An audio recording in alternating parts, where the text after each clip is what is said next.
E ali foi o auge da minha carreira. E futebolisticamente falando, um dos melhores campeonatos do mundo. E me recordo que no final do jogo tem até uma foto que eu chorei. Cara, você tem Leroy Sané, Goretzka, Choupo-Moting, Huntelaar no time.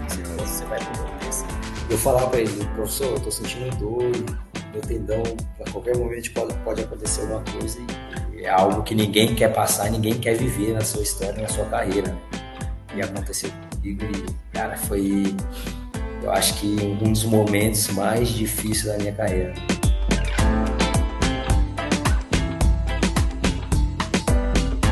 Fala pessoal do Gol, tudo bom? Eu sou João Vitor Segura, estou de volta aqui para mais uma entrevista exclusiva do nosso portal e hoje estou com uma figurinha carimbada do futebol europeu que atualmente está defendendo as cores do Primavera de Indaiatuba. Seja muito bem-vindo, Júnior Caissara, grande lateral direito. Primeiro gostaria de agradecer você ter aceitado o nosso convite e agora peço para você se apresentar brevemente antes da gente começar a nossa conversa com as perguntas. Bom, primeiramente eu queria agradecer aí pelo convite, sempre um prazer estar falando com vocês. Já participei outras vezes quando estive aí na Europa e estar novamente aqui com vocês é um prazer muito grande. Bom, como vocês todos sabem, sou o Júnior Caissara, hoje com 36 anos, estou nos finalmente da carreira, mas ainda rendendo bons frutos, eu acredito. Estou aqui no Primavera e está sendo uma passagem de sucesso aqui também. Aí eu vou te perguntar, você prefere que eu te chame de Júnior, de Wilson, e eu queria saber por que usar Júnior Caissara. Pode me chamar de Caissara, para ficar mais fácil, mais prático. Caiçara veio porque na época de Santo André, quando era muito novo ainda, 17 para 18 anos, tinham dois júniores lá no Santo André, que era o Júnior Dutra e o Júnior e eu que era o Wilson Júnior, na verdade, mas eu não gostava de ser chamado de Wilson. Então, aí eles me apelidaram por Caiçara porque eu sou da praia, né? Os paulistas chamam os praianos de Caiçara. E aí acabou pegando e ficou como sobrenome aí de futebol, né? A primeira coisa que eu queria saber era como que foi a experiência de jogar no futebol alemão, que é um dos maiores futebols do mundo, e você conseguir jogar num dos maiores times da época ali, 2016, 15, o Schalke, brigava praticamente ponto a ponto com o Borussia e com o Bayern ali pelas primeiras posições. Uhum. Cara, para mim, assim, foi o auge da minha carreira, assim, né? Eu depois dali acabei que eu acho que falando em termos de clubes grandes, eu acho que eu comecei a ir para baixo, né? E ali foi o auge da minha carreira. E futebolisticamente falando, um dos melhores campeonatos do mundo, né? Nacional, o campeonato alemão. E você poder jogar contra Borussia, Schalke,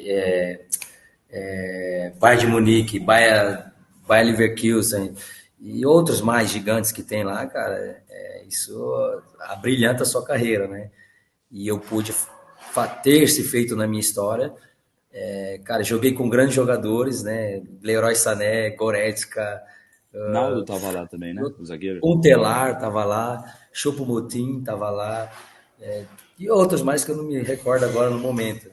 E por incrível que pareça, nesse ano, assim, foi o último ano de Schalke brilhante na história dele, né? Depois disso só foi por águas abaixo aí, porque a história mudou ali do Schalke depois desse momento. Nesse último ano que eu tive lá, a gente terminou a temporada em quarto colocado e a partir dali, nos próximos anos, começou a acontecer as coisas erradas, né? Não sei o que estavam fazendo errado ali dentro que acarretou de levar o Schalke onde está hoje, né? E a gente daqui de longe só torce para que as coisas mudem e eles voltem para o patamar que merece, porque torcida brilhante, estrutura gigantesca, então é um clube que merece estar no cenário principal do campeonato alemão e nas competições europeias também. E aí, cara, outra coisa que eu queria saber também é sobre a atmosfera de Gelsenkirchen, que aí você tem no Schalke um dos maiores clássicos da Alemanha, que é contra o Borussia, né?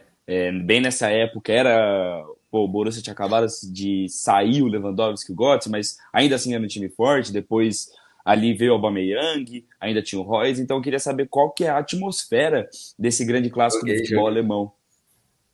Joguei contra todas essas feras aí e, cara, eu no meu último derby contra o Borussia, eu me recordo que um dia antes, no Rachão, tinha 7.000 torcedores no nosso CT assistindo o treino. Parecia dia de jogo e era só um rachão. E no dia do jogo, por incrível que pareça, terminou o jogo 4-4. O jogo Nossa. que o Schalke fazia, o Borussia empatava, o Borussia virava, o Schalke empatava.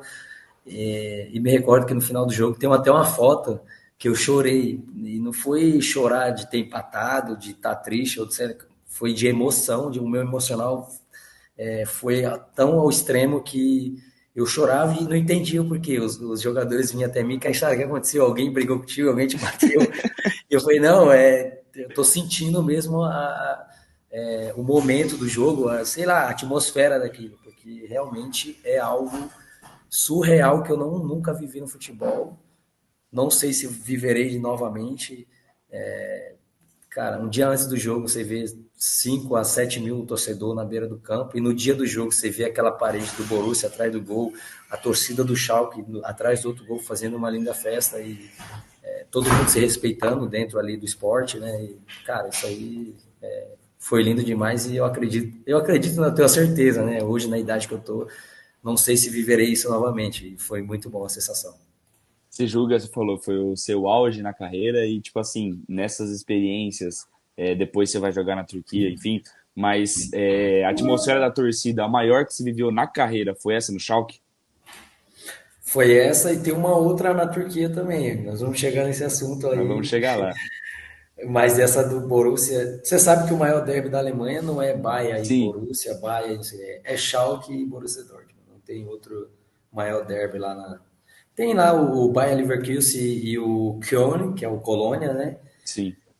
Mas igual o Borussia e Schalke, eu acho que não Eu existe. acho que não mesmo, porque realmente é muito pegado, assim, eu lembro quando eu era mais novo, e pelo videogame, assim, sabe, vai jogar, pá, entra lá, e aí começava a ler história, procurar na internet, pô, pá, o maior clássico é Schalke e Borussia. Eu peguei uma época, assim, essa época que você começou a jogar foi a época que eu comecei a ver futebol, assim, já o europeu, com um pouco mais de conhecimento, assim. Então eu vi alguns jogos e falava, pô, a atmosfera é legal, tudo. Aí conversar com as pessoas, os caras falam, não, é legal mesmo, Schalke e Borussia, super, super clássico. E viver isso quando você está num time bom, com peças boas, é melhor ainda, né? Ruim quando você está O num jogo time que não flui, vai. né? Jogo flui, meu cara. Você tem Leroy Sané, Goretzka, Choupo-Moting, um telar no time. Nossa. Você vai para um jogo desse mais tranquilo e confiante. O time do Schalke lá era animal.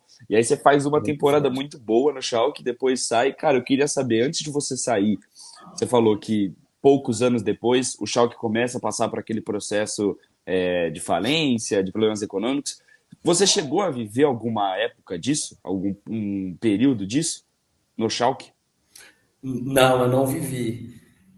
Na verdade, a minha saída, assim, foi muito inesperada, né? Eu não queria sair. Eu gostaria de ter continuado lá. Eu tinha contrato ainda, mas na Alemanha, a ânsia pelo resultado no final da temporada é muito grande, sabe? E Uhum. como a gente terminou em quarto num ano que tinha um elenco muito forte, que era esperado o segundo ou terceiro colocado que ia direto para a Champions, a gente não conseguiu esse feito. A gente foi para a Liga Europa, mesmo, algo grande também, mas houve a troca de treinador, houve a troca de diretor, e na nova temporada tudo mudou. Nessa temporada que eu joguei realmente, eu fiz de 34 a 36 partidas, né, no total. Então, assim, Uhum. é um número expressivo ali no campeonato alemão. E eu achava que a próxima temporada seria melhor ainda, aumentaria esses números, com competição europeia e tudo, Copa. Só que acarretou da troca do treinador, veio uma diretoria nova e começaram a mudar o plantel. E nessa mudança trouxeram dois laterais direitos, porque o treinador alemão não gostava do estilo brasileiro na lateral. Até respeito, entendo, né? O lateral era mais ofensivo naquela altura, e aí ele trouxe mais dois laterais que eram mais defensivos e aí eu acabei perdendo espaço. Onde eu consegui fazer 10 jogos só até dezembro, né, na metade da temporada. E aí foi o momento que eu falei, eu acho que chegou o momento de eu sair daqui, não tem como, não tenho mais espaço aqui. Mas hoje, pensando tranquilamente, eu acho que não sei se cometi erro, mas eu me precipitei um pouco. Poderia ter esperado um pouco, porque poderia acontecer essa mudança novamente de treinador, né? Não obtendo o resultado que era esperado. Só Sim. que no final acabei que eu saí para a Turquia e as coisas fluíram novamente, né, como eu esperava dentro do futebol. E aí, bom, você já trouxe praticamente o gancho pronto para mim, que era a próxima pergunta, falando aí sobre essa mudança para a Turquia. E, cara, se eu disse antes que no Ludogorets você é um dos maiores laterais da história, enfim, é um dos maiores não europeus a vestir a camisa do clube, eu acho que isso é praticamente incontestável quando a gente fala do Başakşehir, né? Porque foi um pouco mais de 6 temporadas ali. Você é o brasileiro e não europeu que mais jogou pelo clube, são 200 jogos oficiais, segundo a nossa base de dados, né? São 200 jogos Não, oficiais. tá certo, E tá você, correto. e você teve na conquista do único título turco da história da primeira divisão do clube. Cara, como que é ser uma pessoa tão grande na história do Başakşehir, sabe? Um clube que, beleza, não chega a ser o Galatasaray, o Fenerbahçe, o Besiktas da vida, mas ainda assim é um clube extremamente tradicional na Turquia, que anos depois, com Aham. você, foi jogar Champions League, etc. Cara, é aquilo que eu falo sempre, sempre gratificante, tem que ser grato sempre, né, pelas portas e as oportunidades dadas, né, a mim dentro do futebol. E o Başakşehir não foi diferente. E eu fui a primeira transferência mais cara do Başakşehir. Eu Uhum. tinha uma cobrança muito grande em cima de mim ali quando eu cheguei. O presidente sempre brincava, ele brincava, mas né, com aquele pontinho Fundo de sério, né, por verdade. trás. Pontinho de verdade ali. E ele sempre brincava, ó, tipo, você é o mais caro do time, você tem que carregar esse cara nas costas, que isso aqui. E eu, pô, me impressionava demais. Mas no final, cara, a gente tinha um grande elenco. Novamente, quando você tá, né, num time que você tem bons jogadores do seu lado, as coisas acabam ficando um pouco mais fáceis. Claro que você tem que trabalhar, tem tudo aquele, né, o dia a dia, tem a temporada em si toda, mas quando tem jogador bom, as coisas acontecem, acaba fluindo. A primeira temporada a gente terminou em segundo. A gente andou a temporada inteira em primeiro, só que por falta de experiência, né, o clube novo era de 2014, acho que eu tinha chego lá em 2016 ou 2017, não me recordo agora bem, não Uhum. sei, mas foi basicamente nessa altura aí. E por falta de experiência a gente deixou escapar o título nessa minha primeira temporada que eu cheguei lá, nas 5 últimas rodadas. Na segunda temporada, a gente andou atrás deles a temporada inteira. É, era o Besiktas na altura que estava batendo campeão nessa altura aí. Lá tem ciclos, né? Sim. O Besiktas andou o ciclo ali, sendo campeão 2, 3 anos seguidos. Então, aí na minha segunda temporada, eu acredito que a gente terminou em quarto, se eu me recordo bem. Não tenho certeza. Não sei se foi na primeira ou na segunda. Eu não sei Uhum. a ordem certa, mas eu me recordo que a gente não foi campeão 2 temporadas seguidas. E o grupo foi ganhando experiência. Foi ganhando experiência. Aprendeu a perder, aprendeu, né, a sofrer. E na terceira temporada, onde a gente andou na frente o campeonato inteiro, a gente falou, agora a gente já aprendeu, a gente já perdeu quando esteve na frente, a gente já perdeu quando esteve atrás, e a gente abriu uma gordura de 12 pontos para o Galatasaray.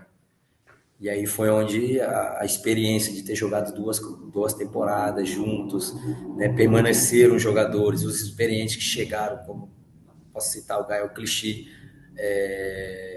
Emre Belözoğlu, que era o capitão da seleção deles lá, Adebayor, Dembaba. Tinha o Então são Winner grandes também. nomes, né?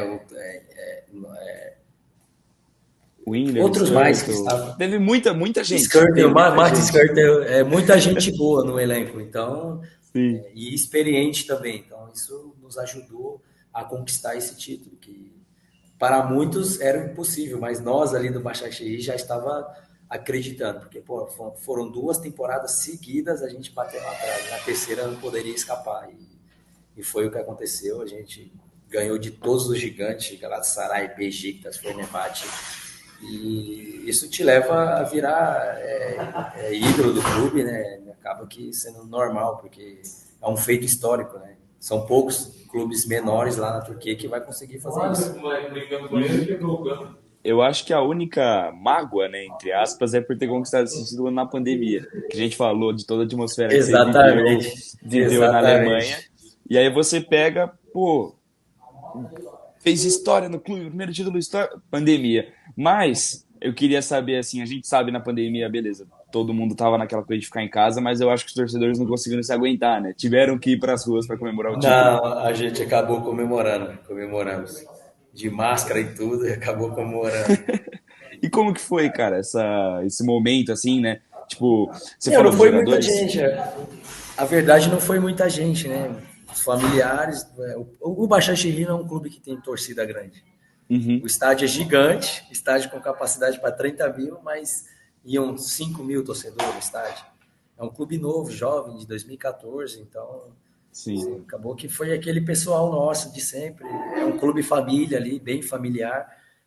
A gente comemorou junto no nosso estádio. Teve a carreata ali com o ônibus aberto e tudo, com o troféu na rua. Mas não foi tanta gente como seriam os gigantes de Uhum. lá, né? Besiktas, Galatasaray, que eles fazem uma festa também bem bacana, mas nessa altura, infelizmente, a pandemia atrapalhou um pouco, mas mesmo assim a gente comemorou bem legal. Maravilhoso. E aí, enfim, passa todo esse tempo aí, conquista o título, festa, volta da pandemia, e vai jogar a Champions, que é o ano que cai no grupo do PSG, mas você sofre, pô, uma lesão muito grave ali, fica de fora na temporada, joga só 9 jogos. Assim, tinha a possibilidade de enfrentar o Neymar, né, que talvez fosse um dos maiores adversários na carreira, tinha a possibilidade de enfrentar o Mbappé. Você chega a jogar a Champions ali quando joga contra o Leipzig, mas enfim, vocês caem ainda na fase de grupos, nem ficam em quarto colocado, nem jogam a Europa League. Eu queria saber se ficou uma mágoa por não ter jogado contra, tipo, não ter jogado essa temporada, né? Eu acho que a lesão, ela é uma coisa que baqueia principalmente a confiança, sabe? A sua sequência. Ficou alguma mágoa, assim? Porque não era uma coisa que estava a seu alcance, né? Mas, infelizmente, você Não, perdeu acho aquela grande que temporada. mágoa, acho que não. É assim, a gente fica triste e tudo, mas mágoa não, porque eu já vinha sentindo dores no tendão desde a temporada que a gente foi campeões, né? Uhum. E o treinador acabou virando muito meu amigo, né? Hoje ele tá no Galatasaray. E eu falava para ele, professor, eu tô sentindo dor e meu tendão, a qualquer momento pode acontecer alguma coisa. E no final da temporada, antes de ser campeão, ele falou, Júnior, eu preciso de você. Hoje você está vivendo um momento, um dos melhores momentos da sua... É, dentro de um elenco que você pode ajudar, que você pode fazer, e eu preciso de você. O que, que você pode fazer? Eu falei, eu posso ir com dor mesmo, mas você precisa me ajudar depois. Meu contrato tá para acabar e tudo. Ele falou, vai firme que se alguma coisa acontecer e você tá comigo, eu vou te garantir, pode ficar tranquilo. Então, assim, não carrego mágoa, né? Carrego uma tristeza que você, pô, um ano de Champions League, você tem Paris Saint-Germain, Manchester United no grupo Sim. e Leipzig. Leipzig. Três gigantes para você É. enfrentar, né? Então seria algo muito importante para minha sequência lá no futebol europeu. Poderia ser que depois dali desse algum outro salto, mas a gente não consegue controlar a questão de lesões e acabou que chegou ali no momento, um dos melhores momentos do clube e foi comigo, mas não carreguei mágoa. Depois o treinador cumpriu com a palavra dele, né, renovou meu contrato, mesmo tendo uma lesão lá que tive, que foi muito grave, foi difícil de recuperar, mas graças a Deus eu consegui recuperar bem. Voltei a jogar depois, mais uma temporada em alto nível, onde o treinador me ajudou pra caramba, né, a me colocar no alto nível de novo. Só que depois dessa temporada bem, na próxima temporada, voltei a ter outra lesão no tendão de Aquiles de novo, só que dessa vez do outro lado. É. E aí, né, a idade já começou a atrapalhar, duas lesões de tendões de Aquiles, você sabe que te atrapalha, né? As questões de velocidade e tudo, isso e aquilo, precisa de mais tempo para recuperar. E aí foi o momento que eu vi que era momento de voltar para o Brasil, era momento Sim. de tentar recuperar os meus tendões aqui perto da família, estar com pessoas que gostam de você e tentar desfrutar um pouco do futebol brasileiro. Tem até uma mensagem que eu mandei na altura no Instagram lá, quando eu falei que estava voltando ao Brasil. Hora de desfrutar um pouco do futebol brasileiro. Mas foi muito difícil, porque duas cirurgias de tendões é complicado de recuperar. Uhum. E aí, Caissara, um ponto que eu queria chamar a atenção também, Nessa temporada que você fica de fora por causa da lesão, é a temporada da Champions League, e um fator que eu lembro foi que na partida contra o PSG no Parque dos Príncipes, acho que você estava machucado, não ia para os jogos, assim, né? Tá, Mas acompanhava o grupo, óbvio, porque era jogador, enfim, participava do grupo. E eu queria saber, naquele jogo teve um caso do quarto árbitro romeno contra o Dembabá. E assim, uma das coisas que ficou muito marcante foi os jogadores mesmo do PSG liderarem a saída, então a gente não vai jogar, sabe, depois do jogo foi refeito. Eu queria saber como que foi, assim, esse momento, principalmente pro elenco, né, como que ficou esse sentimento pro elenco do Basaksehir, e também, já emendando nessa pergunta, se você, por ser brasileiro, passou por algum período desse na Europa, né, assim, se você acompanha de perto, por exemplo, você falou do Robinho, você falou do Dembabá, sabe, outros jogadores africanos, o Adebayor, se você viu coisas acontecerem, ou se aconteceu até com você mesmo. não, comigo nunca aconteceu, já para deixar claro.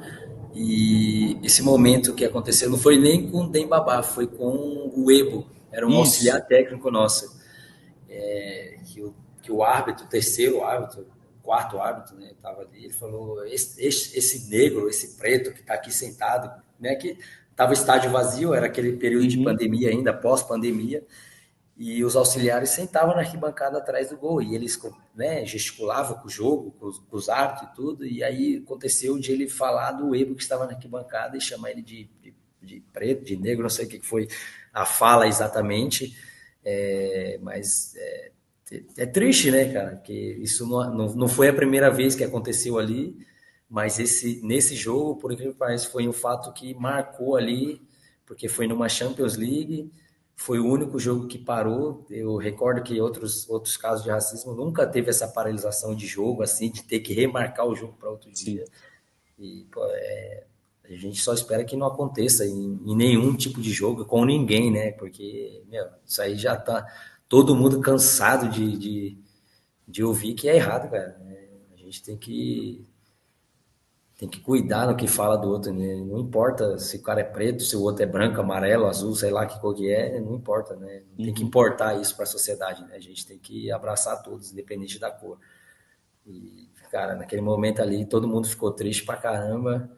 A gente lembra que eu tava só no grupo, eu nem estava no jogo, né? A gente falando ali no Sim. grupo do time ali, pô, ninguém queria entrar em campo mais porque o Ebo ele ficou muito, muito mal mesmo, né? De ter sofrido aquele ato ali no jogo, mas o pessoal do clube acabou que falou com todos ali, acalmou, conversou com o Ebo que a gente precisava fazer o jogo depois a gente ia ver o que faria ali, né? Falar sobre o árbitro, né? Sei lá, tentar conter isso de alguma maneira. E foi o que aconteceu depois, né?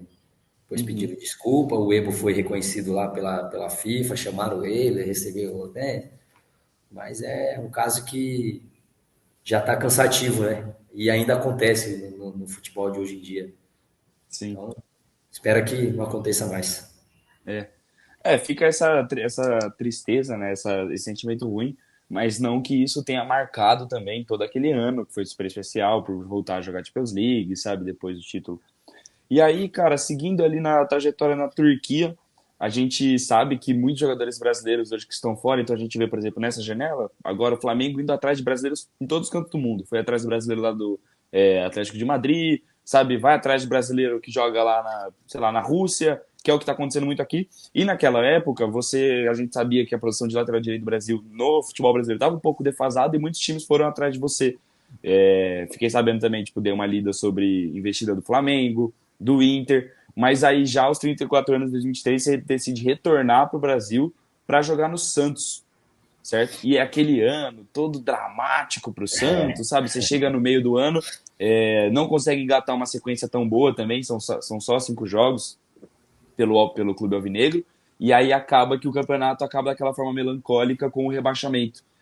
Primeira coisa que eu queria saber era por que escolheu o Santos nesse retorno ao Brasil, e segundo, como que foi viver todo esse período, sabe? Então, essa coisa do rebaixamento, a coisa das crises internas, e também, sim, pô, imagino não, sei que a recepção da torcida não foi nem um pouco boa, mas se aconteceu algo com você, se você sofreu, enfim.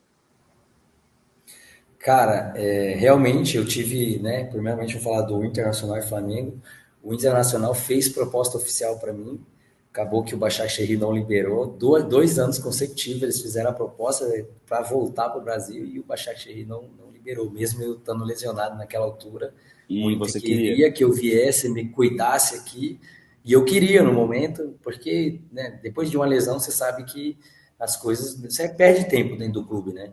Então acho que seria um momento de renovação e tudo, de elenco novo, de pessoas novas, só que o Başakşehir acabou que não aceitou. Eles contavam comigo ainda para mais 2 anos e eu acabei ficando.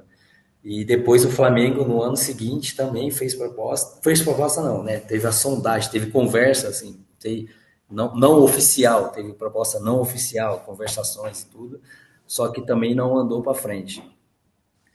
E depois da minha segunda lesão, quando eu voltei para o Brasil realmente de vez, eu fiz a cirurgia na Turquia, eu decidi vir para casa em Santos. Eu morava em São Vicente, Santos, ali, e próximo do clube do Santos, né? Era 10 minutos de carro até o clube, né? Onde meu empresário conversou com o pessoal do clube e o Santos, né? Abriu as portas para mim tratar da lesão ali do tendão, da minha segunda cirurgia, onde a primeira eu já tinha passado por lá também, tinha cuidado ali um certo Uhum. período de férias que eu estava no Brasil, e eles me abriram as portas para cuidar de novo lá.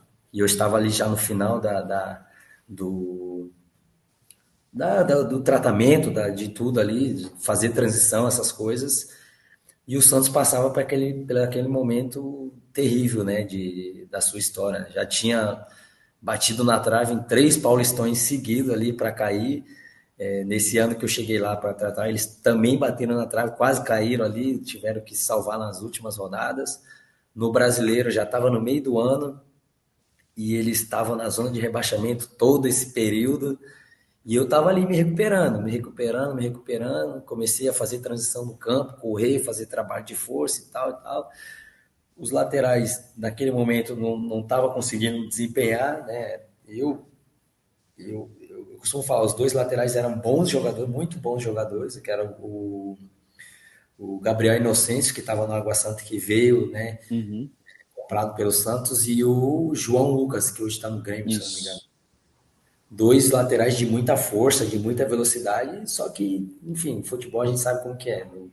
Não se adaptaram ali, a pressão era grande também, e os meninos eram muito jovens, e acabou que não, assim, não firmaram ali naquele elenco. E eu voltando de lesão, o pessoal achou que deveriam me dar uma oportunidade, aproveitando o momento que o Santos vivia também. Eu tive nesse período uma proposta do Cruzeiro oficial, mesmo lesionado, que é onde eu poderia ter ido para o Cruzeiro, Uhum. mas pelo fato de estar em casa, estar em Santos, minha mãe santista doente, eu ter o carinho pelo clube que eu tenho, é um clube da minha cidade, eu tinha o sonho de jogar naquele clube, inclusive tem uma entrevista aí que eu chorei, eu me emocionei tanto na apresentação que eu até chorei. Então tudo isso ali me levou a assinar esse contrato depois dessa lesão. Mas eu sabia que eu precisava de um tempo para poder jogar em alto nível, tentar jogar em alto nível, né? Sim. E foi onde eu, né, tive uma conversa com o professor Aguirre, que era o treinador da altura. Ele falou: vamos te dar a oportunidade, vamos assinar esse contrato, uma opção de renovação no final do ano, caso você desempenhe bons jogos, fazer uma boa final de temporada, a gente consiga se salvar aí até o final da temporada. E ele chegou para mim e falou: você tem um mês para se preparar, fazer um trabalho físico, fazer um trabalho de força. Só que o período não era para isso, né? Sim. Enquanto isso, enquanto eu estava trabalhando na primeira semana de trabalho, ele falou: e aí, como tá? Eu falei: tô evoluindo, tô indo bem. O pessoal vendo que estava evoluindo. E o Santos perdendo o jogo. O Santos jogou quarta, perdeu, jogou domingo, perdeu. O Aguirre olhou para mim e falou: Júnior, não tenho mais tempo. A torcida está pressionando, a diretoria está pressionando, você está com contrato assinado, você precisa ir para a arena. E aí foi onde eu acho que eu me precipitei. Eu e o treinador também, todos, né, que pressionou a minha aceleração e ida para o jogo sem ter tido aquela pré-temporada, pelo menos um mês de trabalho ali, né, que eu acho que é o necessário. Então eu fui para a arena sem estar preparado fisicamente. Não estou colocando desculpa aqui, tá? Mas é a realidade que foi o que aconteceu. E eu não consegui desempenhar. A realidade é que eu não consegui desempenhar Eu não culpo ninguém, eu acho que o maior culpado sou eu que deveria ter, né, falado que não dava e ter esperado o momento certo. Então, eu acho que por isso que os números foram baixos, eu não consegui desempenhar, não consegui ajudar o Santos naquela altura e infelizmente naquele momento, né, no final da temporada, a gente acabou caindo em divisão. E é algo que ninguém quer passar, ninguém quer viver na sua história, na sua carreira, né? E Uhum. aconteceu comigo e, cara, foi, eu acho que um dos momentos mais difíceis da minha carreira, né? Porque, pô, você jogou Portugal vitorioso, Bulgária vitorioso, Alemanha vitorioso, Turquia foi tudo vitória, tudo alegria. Você vem para o Brasil, teu sonho de criança de jogar no clube grande no Brasil, tá no clube da sua cidade, clube da sua mãe, clube que você gosta, que ama, tem o carinho, tem respeito, tudo. E você cai com o time para a segunda divisão, cara. Foi para mim um dos momentos mais duros assim da minha carreira dentro do futebol. Foi, Sim. eu só queria me esconder, só queria me esconder depois de tudo aquilo acontecer, porque, cara, você é da cidade, imagine.